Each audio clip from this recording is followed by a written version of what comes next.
Okay, we'll probably finish the story part. This is the section called His Closing Years. And let me just show you this picture right here. It says that it is the children of Lorenzo Dow Watson and Sarah Melissa Clark and Emily Adelaide Crane.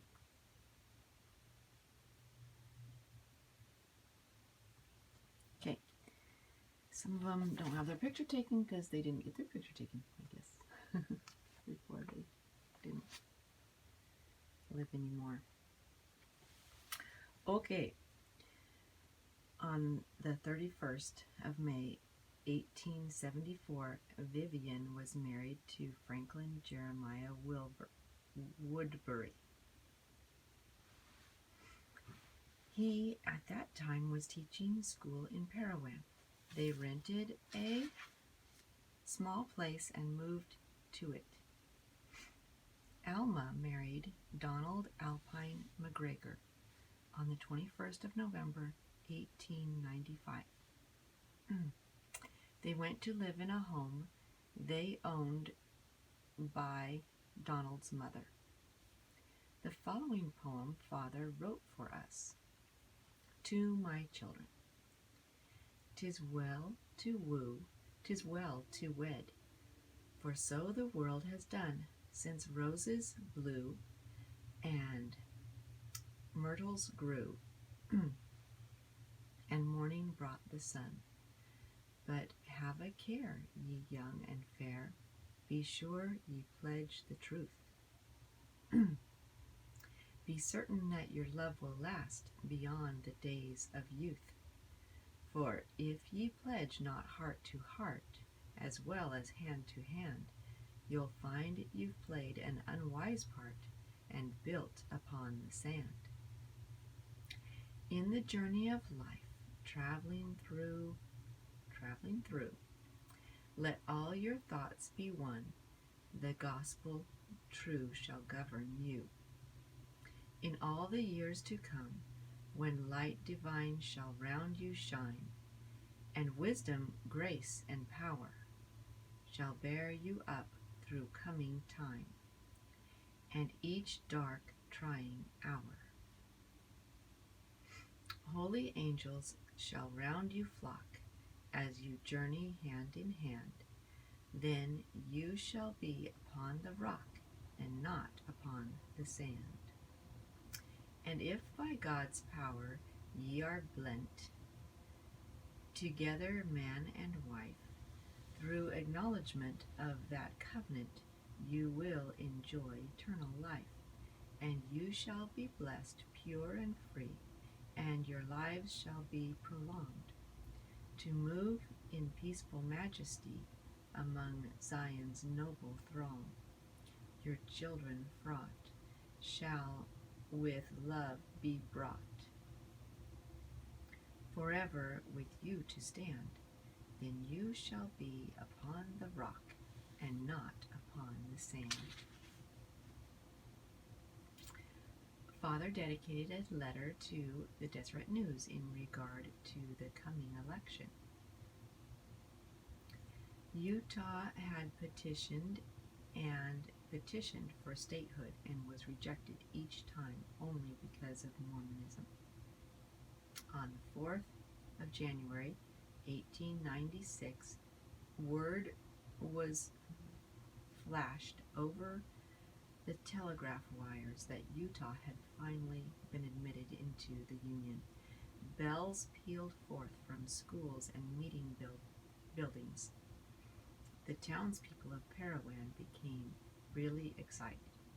Many hitched their teams to buggies and rode through the streets shouting, "Utah is a state. Utah belongs to the Union. Utah is the 45th star in our flag." For 2 days there was celebrating. The first day, real excitement, and the second day there was a planned program. Mock cannons, anvils loaded with powder, were set off, and were set off at intervals all day from daybreak to nightfall. At 10 o'clock in the morning a meeting was held. There were songs, speeches, recitations. As usual, Watson was asked to compose an appropriate piece, which he did, and asked me to recite it.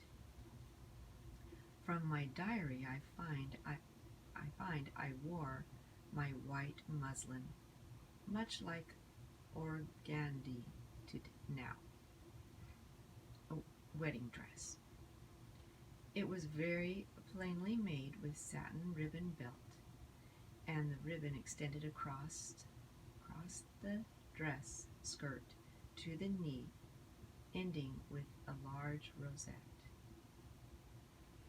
Father expected the celebration, or planned program, to be the morning afterward, after word had been received, but it was postponed a day. In his hurry, he took the first two stanzas of a poem he knew and composed the others. Inauguration Day. What telegraphed word the village that stirred? Why eagerly gather the people? And why do they wait at crossing the gate? Oh, and why do they wait at crossing and gate? Why flutters yon flag on the steeple? List while I shall tell what charm brings the spell, and the cause of this roar and rattle, and why the folk come at the sound of the drum like an army going to battle. 'Tis near 50 years since our pioneers their wearied footsteps here they planted, and commenced to rear a commonwealth here, where liberty and peace should be granted.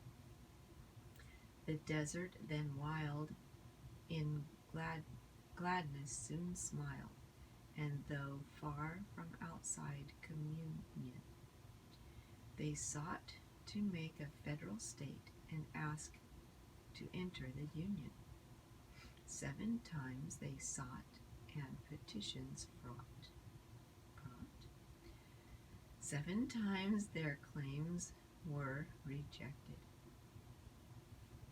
while fresh troubles o'er their patiently bore, nor hoped less though so long neglected. They wrought through the years in hardship and tears, peace and goodwill to attain, and sought to quell strife in our country's life, and liberty to ever maintain, till truth sleeping awakes, part recompense makes, but giving a place and a station to despised Utah, and placing her star on the flag of our great grand nation. Then let us maintain and honor the name of each who has made this grand story, and place Utah's name in a niche of fame, to brighten our banner old glory, there ever to shine in splendor divine, Columbia's beauty and luster, while nations surprised shall see the despised, the capstone of that starry cluster. Then cry out and shout till the hills about shall awaken a grand hosanna, till nations shall hear our glad hearty cheer for Utah and our starry banner, till the earth and the main shall catch the refrain and echo a glad song of freedom, till heavens on high shall repeat the cry and send to this earth a new Eden.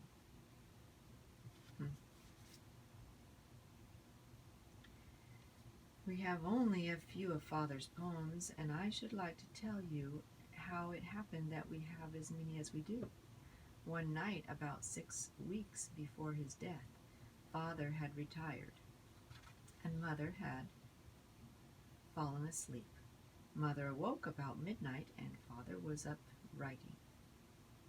Mother asked him why he was up at that time of night, and what important thing was it necessary for him to write that time of night. He told her that he had been thinking of some of the poetry he had composed.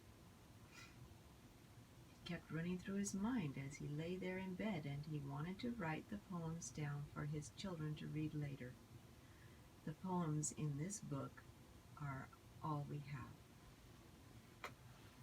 Father was admitted to the bar in February of 1896. Judge Barsich told Father that he passed the examinations with more credit than anyone had done. Joseph McGregor told me that Father often came to the courthouse and conversed with him, an Ann Arbor graduate of law, and he, Joseph, found Watson to be very shrewd and well informed. He also stated that the last year of Father's life, he and Father were ward teachers, and he was surprised to find Father understood the principles of our gospel thoroughly. Father decided to move one family to Junction, a small town in Sevier County, north of Richfield, Utah. He rented a house of Mr. Luke and moved Lissy and her children that then were at home. He also took Ora, Emily's oldest living child. Ora now remembers so many things about this trip and how interesting it was for her to watch her father try a case in Pangitch. It was a Mr. DeLong, and Ora was allowed to witness the court proceedings. While in Junction, Ora remembers one Sunday very well. All the family had attended conference. After conference, Ora was swinging on the church gate when she felt something crawling up her leg. She grabbed it just below the thigh. It felt so large she thought it must be a mouse. She shouted to Aunt, the term they used for the other mother. Lissy said they would have to remove all the clothing to get it. Imagine her fright and surprise to find, when the clothing was removed, a scorpion. It had but ticked her, so she was not sick from the encounter. The Watson family did not remain long in Junction, as there were not enough court cases to justify Watson remaining, and he had a large family to support. They then returned to Parowan. Watson organized the first Republican Party in Parowan. All his life he had been a staunch Republican. In October, he was running for county attorney and had been attending a rally. After the rally, he and James Ollerton were conversing. The conversation was in regard to a reading room they were interested in fixing for young boys who roamed the streets. During the conversation, Father took a severe chill, but he thought little of it because he had had a number of reoccurrences of malaria since he had been in the army. When he returned home that evening, he fixed the herbs he usually took for malaria. Then he went to his bedroom. He was undressing when Melissa walked in and asked him what was the matter. "I am a sick man," was his answer. For 2 days, Lissy doctored him and then sent to Cedar City for Dr. George W. Middleton. When he arrived, the doctor pronounced it double lobar pneumonia. He then administered some medicine and asked that Lissy make a vest of lamb's wool and put the wool inside, next to the body for warmth. The doctor charged $20. I remember Father had me unlock a little drawer in the desk and get the money to pay him. After the doctor had gone, and Father was feeling some better, he said he wanted both his sons-in-law, Frank and Donald, to study medicine, and when he regained his health, he would help them through school. Both of these men did later become medical doctors. Father was sick only 5 days. He died November 1st, 1896. I well remember the afternoon before he died. He called each one of us and talked with us separately. He knew he was dying. I don't know what he said to the others, but to me, when I started to cry, he said, "Brace up, my girl. You will have a lot of these things to go through during your life, and you will have to have courage and faith to stand them." The last words he uttered were to Mother and Emily, as he took Mother with his right hand and Emily with his left and said, "Girls, remember your covenants." They surely did this. 2 finer women never lived than my mother Lissy and Emily. They both lived wonderfully clean, industrious, lovable lives until their deaths. He sleeps in sight of the old homes where he and his 2 wives began and lived life's journey together. The canyon stream they loved washed the foot of the hill where he lies waiting the day of resurrection.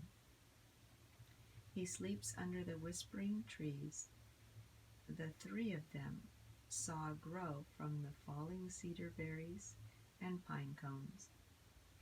They lived and died in implicit faith that they would be reunited after this death, and they would go working on toward perfection in the world beyond this life. The Deseret Evening News of 14th of November, 1896, page 4, Journal History. Heroin, November 11th, 1896. Having received numerous letters of inquiry, I desire through your paper to inform his many friends of the sad demise of Brother Lorenzo Dow Watson of this place.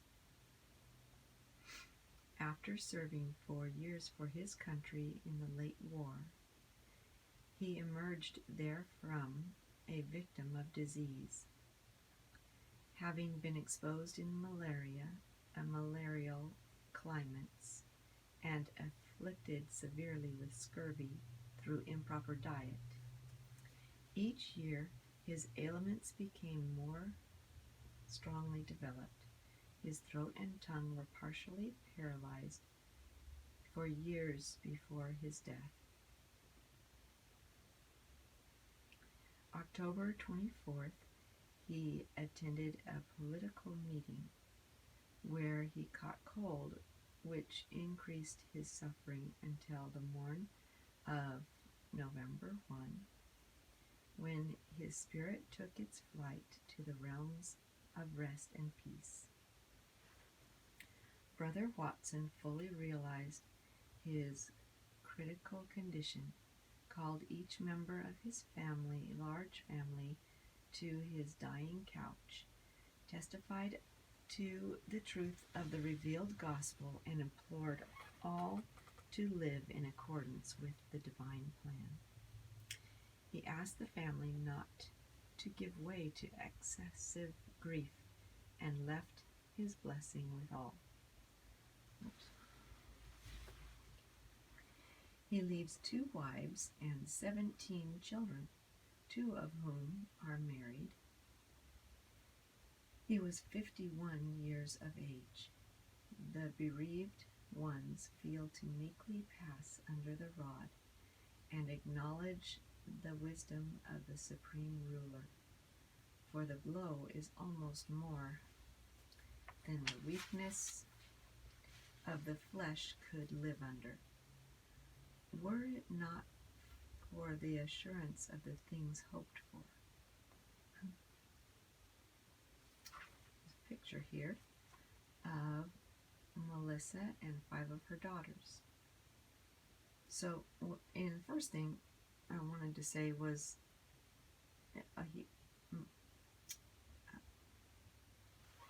just read the picture. Read the picture. Okay, so this one is Sarah Melissa and 5 of her daughters. So it says that they've got Laverde, and Melissa in front. So Laverde and Sarah Melissa. And standing are Myrtle and Vivian and Lizzie and Loren. And this has taken quite a few years after Lorenzo died. And so if he died when he was 51, then Sarah Melissa, his wife, was about 45. They were about 6 years apart, I think, when we first read about it, when they met. Okay, let's read a little bit more here. Yep. Okay, so this is Parowan, Iron County, Utah, December 14th, 1896. Resolutions of respect for Lorenzo Dow Watson. Whereas we have sustained an irreparable loss by the death of our esteemed attorney, Lorenzo Dow Watson, who has served us faithfully, being an efficient officer and a good citizen. Therefore, be it resolved that we, the City Council of Parowan City, extend to his family our heartfelt sympathy in this their great bereavement. End of quote. When Father died, Lissy had a baby. Laverde was 9 months old, and 7 months later, Emily's baby Afton was born. He had had his 51st birthday the month before he died, September 17th. It isn't how long a man lives, but how well, and Father surely filled those 51 years full. He left us children a priceless heritage. I pray that in the future, those who have a drop of Watson blood running through their veins will display in their future careers those same sterling qualities of courage, patience, and heroic devotion to the principles of the gospel of Jesus Christ of Latter-day Saints, and uphold the Constitution of the United States of America.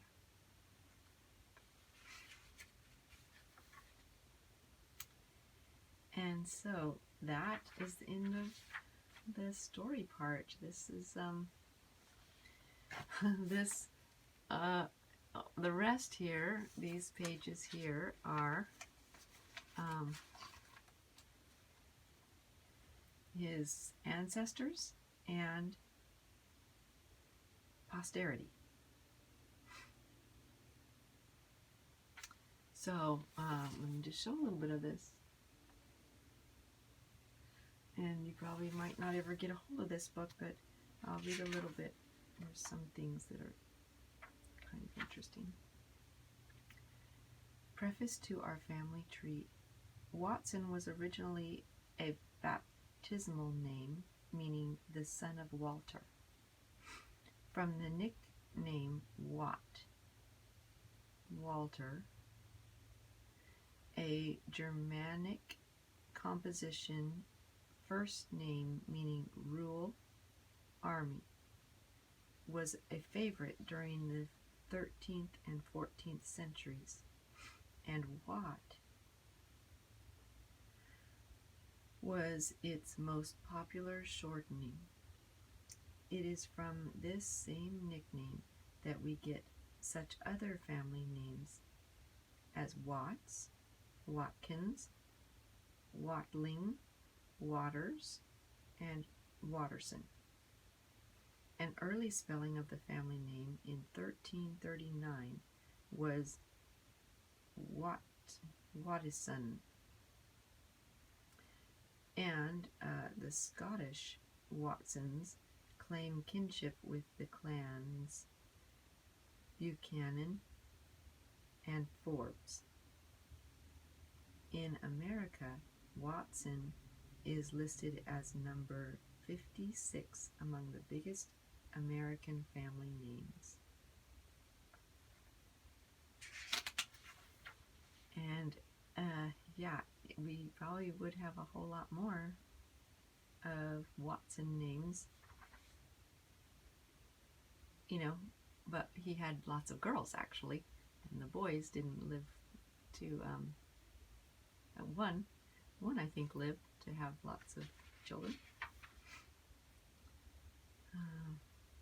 Yeah, so there's yellow parts that people have thought were important to their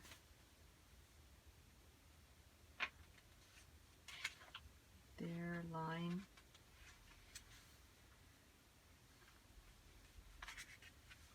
Kind of goes over his posterity. So I'll show you. I think I had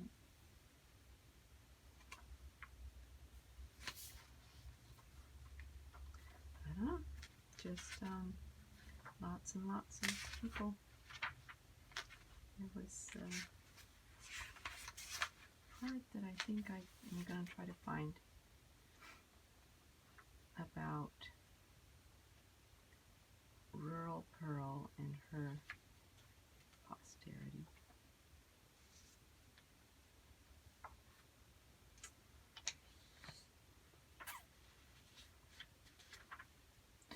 Well, it's quite an interesting thing. Rural Pearl then had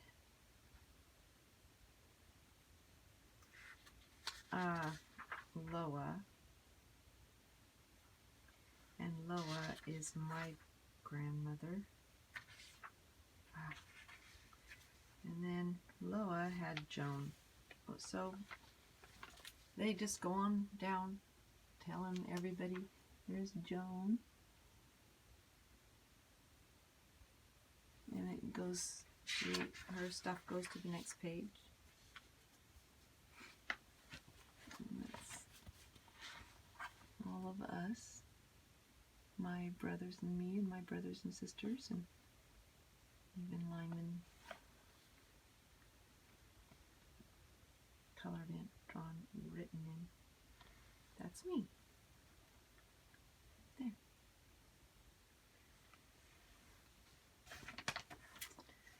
Okay, that's cool. That's all I wanted to. I'll show you the beginning of the book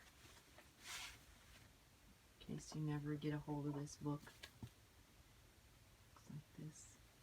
But my mom wrote her name on it and her address and phone number.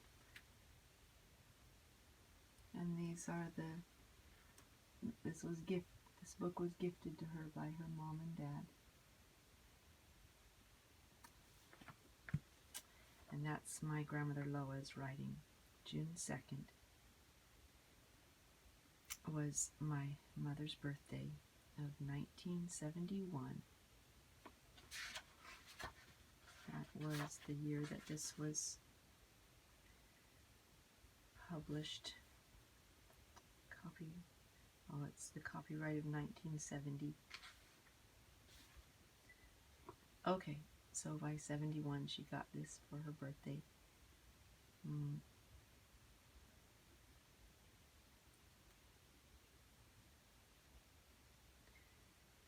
I think it's to Joan. With love and joy and happiness because of you, Mother and Dad. I don't know.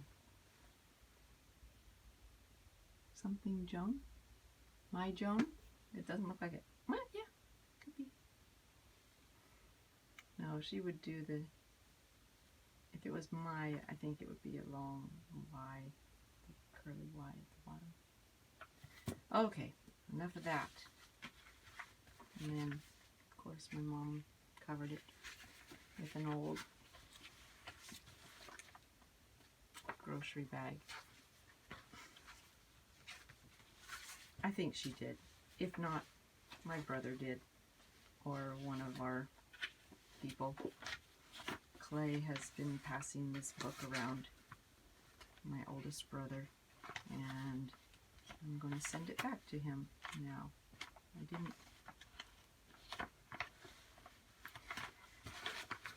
Anyway, let's see.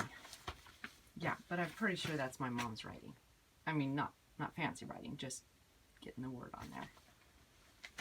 Okay, so end of the year 2020 just happened for me, and a couple of days it'll be 2021. And so that has been good. And Clay also said he's going to send me a Lyman